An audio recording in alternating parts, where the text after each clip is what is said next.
my first semester at UVA, I remember having a conversation with a guy who lived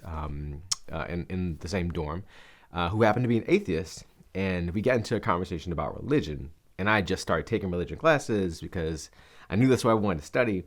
And the deeper we got into this conversation, the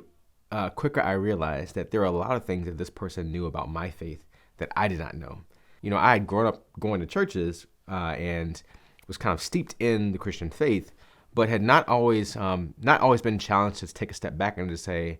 yeah, I've been practicing these things or participating in church in this way, but like, where does this come from and why do I believe what I believe? What that pushed me to do was to lean more into religious studies and thinking through the history of my faith and the theology that kind of underpinned my faith. And a couple really beautiful things happened in that time. One of the things I realized was that it actually was in learning about the history and kind of the theological framework for why we believe what we believe that actually helped to enrich the practice of faith. And so it was really helpful for me to be able to find some context within the university setting, whether that be in the classroom or whether that be with things like groups like Theological Horizons,